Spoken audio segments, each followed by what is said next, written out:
Episode की शुरुआत एक डार्क और टेरिफाइंग डंजन से होती है जहां चारों तरफ लाशें बिखरी पड़ी हैं। वहीं हम हमारे मेन कैरेक्टर सीओ जो ह्यून को देखते हैं जो कि एक जायंट स्नेक मॉन्स्टर से फाइट कर रहा होता है। वो उस मॉन्स्टर को हराने की हर मुमकिन कोशिश करता है पर वो मॉन्स्टर बहुत ही पावरफुल होता है जिस कारण सीओ जो ह्यून उसे हरा नहीं पाता और वो बहुत बुरी तरह से जख्मी हो जाता है। फाइट के दौरान वही जायंट स्नेक मॉन्स्टर ह्यून की आधे से ज्यादा बॉडी खा लेता है पर फिर भी ह्यून हार नहीं मानता और अपने आखिरी वक्त में भी वो बहुत गुस्से में होता है। जहां हमें पता चलता है कि उसके साथ धोखा हुआ है, उसका फायदा उठाकर उसे यहाँ मरने के लिए छोड़ दिया गया है और इन सब के पीछे TBKM कंपनी के चेयरमैन ताए जोन के वॉन होता है। ह्यून अपने आखिरी वक्त में बस उससे बदला लेने के बारे में सोच रहा होता है और जैसे ही वो जायंट स्नेक उसे खाने वाला होता है अचानक से टाइम फ्रीज हो जाता है और सब कुछ अचानक से रुक जाता है और ह्यून को एक मिस्टीरियस वॉइस सुनाई देती है। उसकी इस बदले की भावना को देखकर वहाँ एक रैली अपीयर होता है और वो वॉइस उसी क्रो की होती है। ह्यून उसे वहाँ देखकर उससे मदद मांगता है पर वो क्रो हंसते हुए कहता है अगर मैंने तुम्हें बचा भी लिया तो भी तुम्हारा ऐसी बॉडी के साथ सरवाइव करना बहुत मुश्किल है। वो क्रो कहता है कि ये तो बहुत बुरा होगा कि तुम्हारे जैसा टैलेंटेड और एक्सपीरियंस्ड इंसान यहाँ ऐसे ही बेवजह मारा जाए और तुम्हारा टैलेंट वेस्ट हो जाए। वो ह्यून से कहता है कि मैं तुम्हें एक सेकंड चांस दे रहा हूँ, देखते हैं तुम क्या करते हो और क्या तुम्हारे अंदर इतना दम है कि किंग का थ्रोन हासिल कर पाओ। इतना कहते ही वो जगह रोशनी से भर जाती है और सो ह्यून की बॉडी हील होकर पूरी तरह से रिकवर हो जाती है और एक फ्लैशलाइट के साथ सीओ ह्यून खुद को एक पुलिस स्टेशन के अंदर पाता है जहां पुलिस ऑफिसर ह्यून से उसका नाम पूछ रहे होते हैं पर ह्यून हैरान होता है कि अभी तो वो एक जायंट स्नेक से लड़ रहा था और बहुत ही बुरी तरह से जख्मी हालत में था पर अब वो बिल्कुल ठीक कैसे है? क्या ये सब एक सपना था या मेरा वहम? तभी उसके पास खड़ी एक लेडी उस पर चिल्लाते हुए कहती है कि एक तो तुमने मेरे बेटे को मारा जो कि एक हाई स्कूल स्टूडेंट है और ऊपर से चुप रहकर हमें इग्नोर कर रहे हो जैसे कि कुछ हुआ ही नहीं। तभी ह्यून को पुलिस वालों की बातों से पता चलता है कि ये 2025 चल रहा है और वो अपने फ्यूचर से 15 साल वक्त में पीछे आ चुका है और उसके पास खड़ी लेडी को देखकर वो सोचता है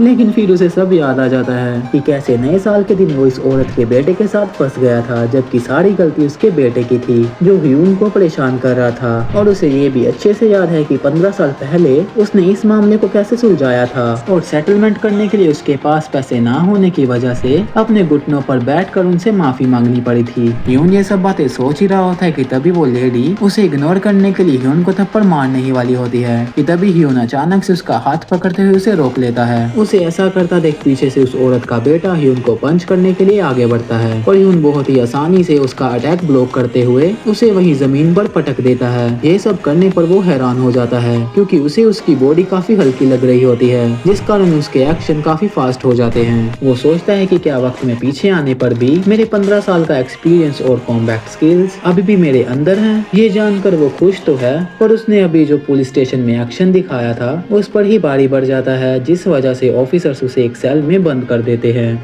सेल में बैठा ह्यून कहता है कि जैसे ही रेलिक्स इस दुनिया में आएंगे ये पूरी दुनिया एक लॉलेस जोन बन जाएगी। हम देखते हैं कि 2025 में दुनिया भर में हाई लेवल अर्थक्वेक्स आते हैं और अचानक अजीब टॉम्स अपीयर होने लगते हैं जिनके अंदर ऐसे रेलिक्स मिलते हैं जो पुरानी कहानियों, मिथ्स और लेजेंड से जुड़े थे। जो इंसान इन रेलिक्स को हासिल करते थे उन्हें सुपर पावर्स मिलती थी, इसलिए सब लोग इन रेलिक्स की खोज में निकल पड़े पर बहुत सी कंपनीज और गवर्नमेंट ने उन टॉम्स को अपने अंडर कर लिया जिस कारण आम लोग उन टॉम्स को एक्सप्लोर नहीं कर पाते थे। ह्यून ने भी एक आर्कियोलॉजिस्ट रेलिक ढूंढा था जिस रेलिक से ह्यून को टॉम्स और रेलिक का सारा ज्ञान मिला था। ह्यून की टॉम्स की नॉलेज और टैलेंट को देखते हुए TKBM कंपनी का चेयरमैन ह्यून को अपने साथ शामिल कर लेता है। ह्यून भी पैसों के कारण चेयरमैन के हर बुरे काम करता था जैसे कि उसके लिए जासूसी करना, स्मगलिंग और टॉम्स में गैर कानूनी रूप से रेड करना। पर इतना सब उस चेयरमैन के लिए करने पर भी उसने उसको धोखा दिया और इसका इस्तेमाल कर उसको मरने के लिए वहाँ छोड़ दिया। ह्यून ये सब सोच ही रहा होता है कि तभी उसके सामने एक स्टेटस स्क्रीन एक्टिव होती है जिस पे टॉम रेडर जो ह्यून लिखा होता है और उसे एक basic skill spy F rank मिलती है जिसकी मदद से वो अपने 1 मीटर के अंदर हर एक छोटी चीज को क्लियरली डिटेक्ट कर सकता है और उसे बाकी के 3 हिडन स्किल्स को भी अनलॉक करना होगा एक फुल फ्लैज टॉम रेडर बनने के लिए। तभी उसे एक क्वेस्ट भी मिलता है। ये सब देख पहले तो वो हैरान हो जाता है क्योंकि उसे ये सब एक गेम की तरह लगता है। तभी कुछ देर बाद ह्यून को एक बंदा जिसका नाम जियोन वू है जेल से छुड़ाता है। फिर हम देखते हैं कि रास्ते में चलते हुए ह्यून उससे पूछता है कि क्या हाल ही में शहर में कुछ अजीब इंसिडेंट्स हुए हैं लाइक सुपर पावर्स वाले। यह सुन जियोन वो थोड़ा हैरान होता है और फिर मजाक में ह्यून की बात को टाल देता है। ह्यून समझ जाता है कि अभी रैलिक यूजर्स अपीयर नहीं हुए हैं और उसके पास एक परफेक्ट मौका है। सब कुछ शुरुआत से शुरू करने के लिए, क्योंकि उसके पास 15 साल की एक्सपीरियंस और एडवांस नॉलेज है। लेकिन सबसे बड़ी प्रॉब्लम उसके लिए पैसा है, क्योंकि सबसे पहले रेलिक्स अमेरिका और यूरोप में अपेयर होने वाले थे और उसके पास फ्लाइट की टिकट के पैसे नहीं थे। ह्यून ये सब सोचते हुए एक गली में जाता है जहाँ उसे कुछ गुंडे मिलते हैं जो उसे लूटने की कोशिश करते हैं, लेकिन ह्यून उन सबको पहले से जानता था। हम ह्यून का एक पास्ट सीन देखते हैं जहाँ ह्यून पैसों की प्रॉब्लम के कारण पार्ट टाइम जॉब करता था, जहाँ ये लोग उसे बहुत परेशान करते थे। पर अब ह्यून के पास अच्छी कॉम्बैट स्किल्स हैं और वो इन सब से अपना बदला लेता है और इनकी अच्छी धुलाई करता है। आई नो ऐसे सुनने में मजा नहीं आएगा, तो चलो देखते हैं कि वो कैसे इन सब की धुलाई करता है। म्यूजिक।